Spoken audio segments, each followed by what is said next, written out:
नमस्कार, मैं हूं आपके साथ अनुष्का और आप देख रहे हैं prime breaking news. Muzaffarnagar DM ने कहा कि जो मन में ठान लिया सो ठान लिया, हवाई बातों में नहीं, धरातल पर काम करने में विश्वास रखते। मुजफ्फरनगर के जिलाधिकारी उमेश मिश्रा अब पहले जो कि शुक्र तीर्थ में जबरदस्त मुहिम चलाकर गंगा को साफ कराने की बीड़ा उठाई थी, अब मुजफ्फरनगर के पुरानी ऐतिहासिक मोती झील पर्दाफाश के सौंदर्यीकरण का कार्य शुरू करा दिया है। आज ये विधि विधान के साथ मंत्र उच्चारण कराकर मोती झील सौंदर्यीकरण का कार्य शुरू करा दिया। वहीं स्वयं जिलाधिकारी उमेश मिश्रा और एडीएम प्रशासन नरेंद्र बहादुर सिंह और मोती झील को सैकड़ों सफाई कर्मियों के हाथ से साफ करने के लिए मोती झील पहुंचे और हाथों में उपकरण लेकर सफाई अभियान में जुट गए। अनिल कपूर, डायरेक्टर, प्रशासन के साथ मिलकर आप सौंदर्यीकरण का काम कर रहे हैं मोती झील में। मैं ऑल ओवर इंडिया ही प्रशासन के साथ मिलकर जगह जगह कार्य कर रहा हूँ।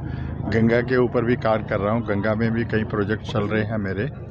उसके अलावा यूपी में मेरठ में, हापुड़ शहर में और आगरा में। आगरा में मैंने कार्य उस टाइम, सर यहाँ मुजफ्फरनगर की बताइए, मोती झील पे नहीं, वो बैकग्राउंड बता रहा हूँ मैं कैसे।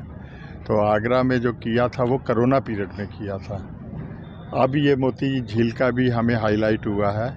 इसके अलावा मुजफ्फरनगर में 6 से 7 नाले हैं ना सचिन, 7 नाले हैं, जिसके ऊपर हमने नगर पालिका परिषद के साथ मिलकर कुछ कार्य किया है। वो कार्य आगे रुका हुआ है, अब दोबारा ये कार्य शुरू हुआ तो उम्मीद करता हूँ कि वो कार्य भी आगे शुरू हो जाएगा। कितने दिनों में इसका डेवलपमेंट हो जाएगा? ये पानी साफ करने का तो हम 1 महीने में आपको पानी, जो वाटर पैरामीटर्स हैं, जो सरकार के द्वारा मान्यता प्राप्त पैरामीटर्स हैं। प्रोसीजर क्या है? प्रोसीजर इसके अंदर, जैसे अभी हम लोग बायोकल्चर डोज कर रहे हैं, ये बायोकल्चर हम खुद बनाते हैं। इससे जीव जंतुओं को नुकसान तो नहीं होगा? कोई जीव जंतुओं को नुकसान नहीं होता। ये बेसिकली फिशरीज में भी हम लोग यूज़ करते हैं और हाई सी पे भी यूज़ करते हैं, कार्बोनेट हाइड्रोकार्बन को ब्रेक करने के लिए। और ये पद्धति कोई हमारी नहीं डेवलप की हुई है, ये हिंदुस्तान की बहुत पुरानी पद्धति थी, पर वेस्टर्नाइजेशन होने के कारण हम लोगों ने बाहर की चीज़ें अपनाई और हमारी चीज़ें बाहर ली गई। अच्छा, जो जलकुंभिया है सर, इसमें पूरा भरा हुआ है। हाँ, जो आप ये इसमें स्प्रे किया है, तो कितने दिनों बाद इसका ये ठीक हो जाएगा? ये जलकुंभी तो यहाँ से एक फिजिकल निकलेगी ताकि आगे ग्रोथ ना हो। जलकुंभी में मैंने आपको कुछ बल्ब्स दिखाए थे नीचे, जिनकी ग्रोथ रेट होता है इनका 5 दिन में डबल। अगर आप 2 पौधे लाके यहाँ पर छोड़ दें किसी भी वाटर बॉडी के अंदर, तो वो आप 1 महीने बाद गिन लीजिए कितने होंगे, वो कैलकुलेट आप कीजिए। सर क्या आपके एनजीओ का नाम क्या है? मैं आर्ट ऑफ लिविंग फाउंडेशन से हूँ। हमारे जो एनजीओ इस कार्य में कार्यरत है वो ग्रामीण विकास के नाम से ट्रस्ट है, उसमें काम कर रहे हैं हम लोग। झील का सौंदर्यीकरण की तैयारी की गई है। यहाँ किस तरह का कार्यक्रम, किस तरह का रहेगा पूरा?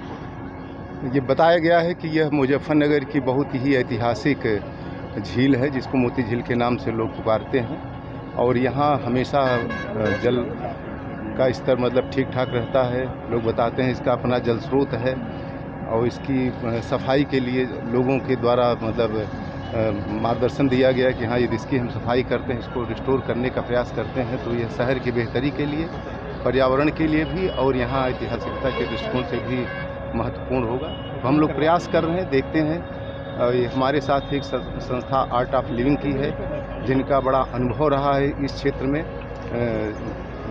जल को शुद्धिकरण में इन लोगों ने पहले भी बहुत अच्छा काम किया है। तो इनके सहयोग से, आम जन के सहयोग से, यहाँ के जिम्मेदार लोगों के सहयोग से, एनजीओ के सहयोग से हम लोग प्रयास कर रहे हैं कि इस ऐतिहासिक झील को, इसका पुनरुद्धार हो सके, इसका रिस्टोरेशन हो सके। आपने सर अभियान चला रखा है गंगा को साफ करने का भी, जनप्रतिनिधि और आम जन भी उसके साथ जुड़ गया है। क्या इस तरह अब काली नदी पे भी इसके बाद, मोती झील के बाद? हाँ, अभी हम लोग इसका प्रयोग कर रहे हैं। यदि ये सफल होता है, यदि इसका जो ये प्राकृतिक रूप से इसको संशोधित करने का जो हमारा प्रयास है, यदि ये सफल होता है, तो हम लोग इसके बाद हम लोग काली नदी का काम करेंगे।